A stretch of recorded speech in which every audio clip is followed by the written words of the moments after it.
is Les Kiter with Brock Yates coming to you from the 14th Annual National Hot Rod Association Championship Drag Races at Indianapolis Raceway Park.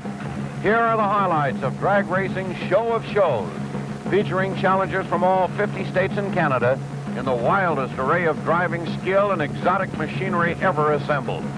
Big Daddy Don Garlits, Mr. Cool of drag racing, the guy who's won everything, goes to the line in search of a third national championship at Indianapolis, something no one has ever achieved before. Garlits, the superhero of big-time drag racing, is fresh from a great win at the Spring Nationals. King Rat is the odds-on favorite to capture national honors and a pot of gold estimated at $25,000. His opponent, Steve Carbone, gives it the old drag racer's try, but he's no match for Garlits.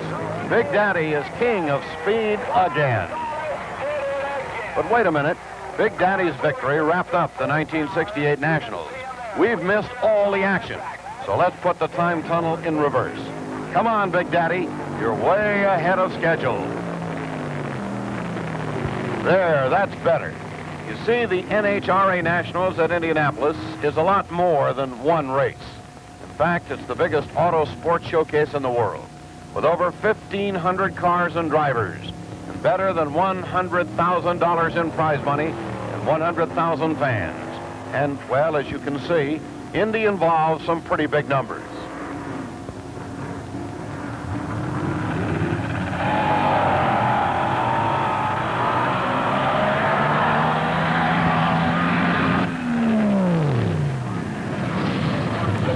Drag racing is an exquisitely simple form of competition. A pair of cars line up at the head of a quarter-mile strip of pavement. Their start is governed by an electronic device nicknamed a Christmas tree that gives each driver a perfectly even chance. The yellow lights blink a warning. Then the green flashes on. The race begins. The first car to reach the end of the quarter-mile wins, the other loses. Drag racing is beautifully quick and to the point.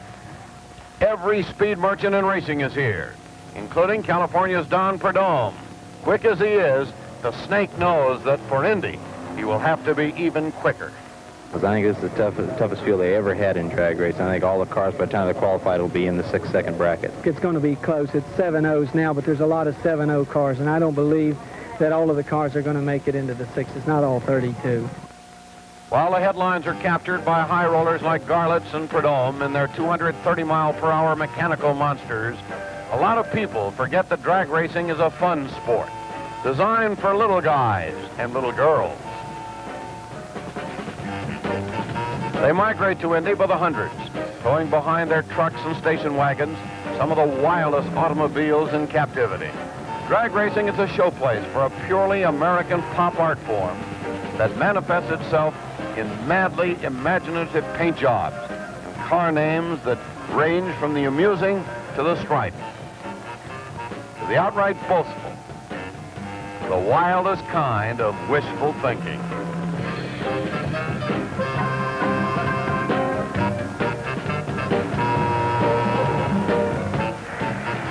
The first 2 days of the 4-day Indy extravaganza are consumed by practice and time trials.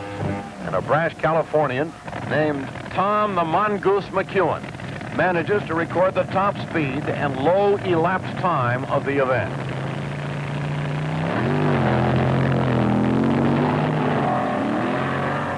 Well, we had a real good year. We ran 664 at Orange County out in California in February, which was a low ET backed up with a 670. And then I ran a 667, 231 here yesterday, which I'm in line again today and trying to run a little faster speed-wise. And things are just going our way for a change. You've always had bad luck here, haven't you, in the past, Tom? Is that right?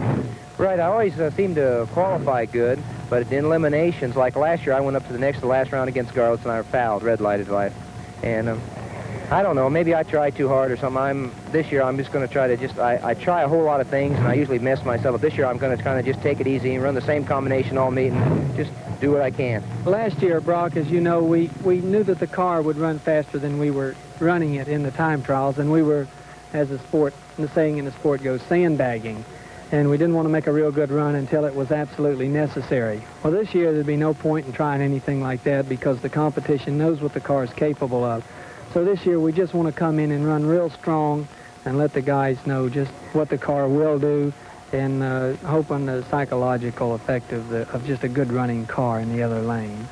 In other words, you plan to just maintain as much pressure on the opposition as you possibly can, but not really to change your tactics as you go on through the event. No, I'll drive, I'll squeeze a tree just as tight as I always do, and I'll have my little tricks in the eliminations, lanes, and what you'd say to the competition and everything, and lane choices, and these things will always, you know, nothing is really planned far ahead. It's just as we go along and the opportunity presents itself, that's what I'll do.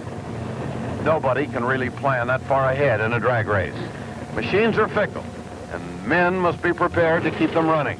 And this means everybody at Indy keeps busy.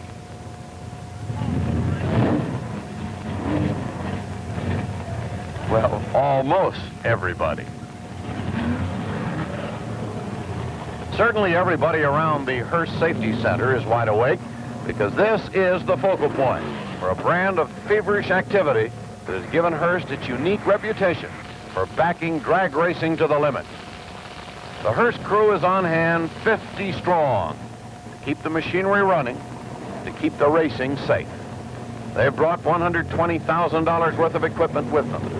Before the event is over, they will use a quarter mile of welding rod and enough nuts, bolts, and gaskets to make a fleet of automobiles.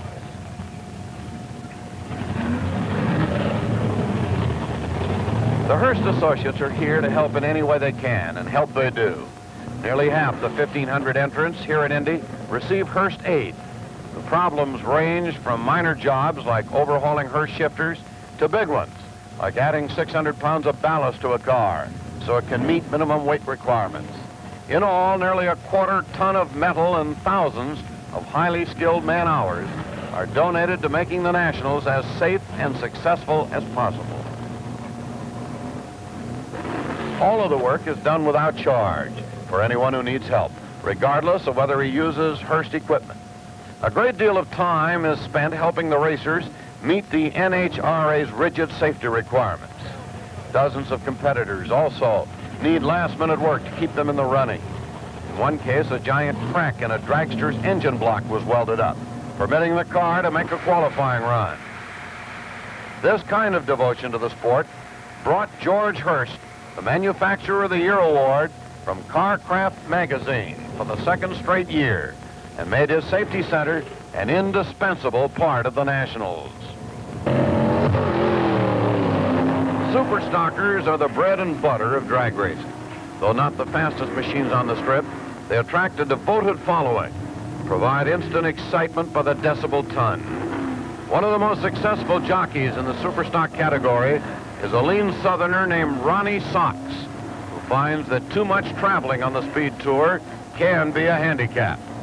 Ronnie, is it hard to stay up, in other words, to remain at a very high competitive edge throughout the season in view of the fact that you do so much drag racing? It really is. What a lot of people don't understand is traveling all over the United States like we do with these clinics. We don't really have that much time to work on our cars. People say, well, you're factory back, you know, you get everything, but what they don't realize is that we do a lot of experimenting for the other people. And we get all the bugs worked out, and this information goes on to the other guys, so we really have to really work for it. For example, this morning, is it hard to get your competitive juices really stirred up and get ready to go out there and drive just as hard as you can? Well, definitely, and something else, you got to think about the night before, because the reflexes have really got to be sharp with this starting system. That is one of the main things, really. Most of the cars in drag racing are common garden variety stockers. They're allowed very few engine and chassis modifications, and many of the competing machines can be driven on the street. The speed scene at Indy has always been enthusiastically co-ed. For some members of the fair sex, watching isn't enough. Shirley Shahan always wanted to be in the thick of the action. Today, as the drag-on lady, she is one of the fastest women drivers on wheels. I don't really pay any attention to the competition. I just watch the light. I try to let nothing distract me from what's going on at the line, and that way I'm ready. Is it hard to, how many races a year do you run? Well, it's hard to say. We have been on tour since May, and we usually make about 2 meets a week. Over 100 races, I'd say, easy. Shirley does well in the opening trial heats at Indy, but meets her match in a run against Richard Ornfield, jockeying another Dodge known, would you believe, as the Good Guys. Normally, it's ladies first, but in drag racing, anything goes. It took the New York-based Dart just 10.96 seconds to put Shirley on the trailer. The best known of the Dodge boys is Dick Landy, burly cigar-chewing pro from California. A longtime star in the Superstock ranks, Dick had this to say about Indy. Dick Landy, how do you stand in the field at this present time? Rock, we're number 3 qualifier, and we're looking real good for the Superstock Eliminator. Is this the strongest field that you've ever been involved with? The Nationals here at Indianapolis is always the strongest field you can come up against. Who specifically are the men that you're worried about? The biggest one is my own competitor or teammate is the Sox and Martin group. And then in the Chevrolet team, it's Bill Jenkins, Grumpy. He's a hard one to beat. Dick, if you were going to advise a young man who was interested in becoming a Superstock racing star, what particular aspect of driving would you advise him to concentrate on? The most important thing, we believe, is reaction time. The next thing, if you're going to get into it, do not try and get in where these so-called big boys are. Start out with a small, pure stock car and get your timing, your reaction, then go out and get the car prepared properly. You've got to be, driving is 80% of the whole race. Learn to drive it, and then generally you'll come out to the track and you'll find people that have a car that's 2/10 off that can still win the races. It goes to show you, you do not need the equipment as much as you need a good driver.